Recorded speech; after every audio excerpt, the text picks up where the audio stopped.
कब नहीं आए शिव, कब नहीं सुना शिव ने। देख आप नहीं पाए, पहचान आप नहीं पाए, अब कायनात के मालिक आपके हिसाब से आपके सामने आए, ये तो मुमकिन नहीं न मित्र। 48वां अध्याय।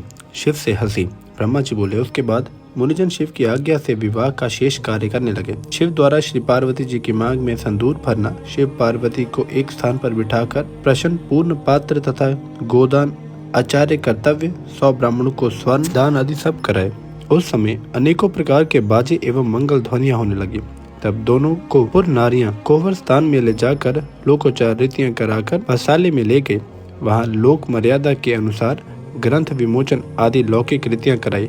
उस समय शिव पार्वती की शोभा देखने योग्य थी। तब वहाँ सरस्वती, लक्ष्मी, सावित्री, जानवी, आदित्य, शची, लोपामुद्रा, अरुंधति, अहिल्या, तुलसी, स्वाहा, रोहिणी, वसुंधरा, शतरूपा, संज्ञा आदि 16 दिव्य स्त्रियां आकर बारी बारी से हास्य कर कहने लगी। सरस्वती बोली, हे भगवान शंकर, अब तो आपने चंद्रमुखी पार्वती जी प्राप्त कर ली है।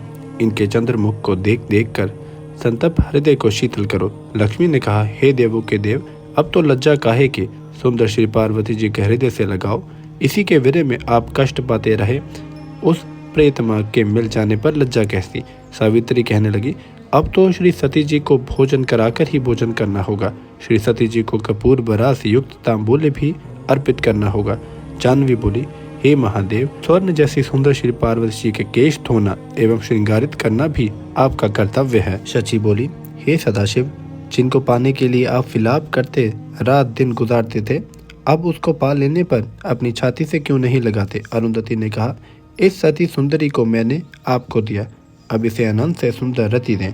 अहिल्या बोली, हे शंकर जी, आप वृद्धावस्था को त्याग कर जवानी में आ जाओ, जिससे मैना को भी मालूम हो कि आप पार्वती के अधीन हो। तुलसी ने कहा, आपने तो काम को भस्म कर दिया, पार्वती को त्याग दिया था, फिर क्यों पार्वती के पति बने। स्वाहा ने कहा, हे सदाशिव, इस प्रकार स्त्रियों के कथन से आप क्रोधित मत हो जाना।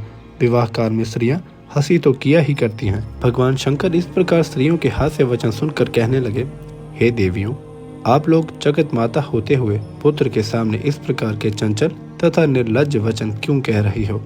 तब तो समस्त स्त्रियां भगवान शंकर के वचन सुनकर शर्मा गई, काठ की पुतली के समान चुप होकर स्थित हो गई।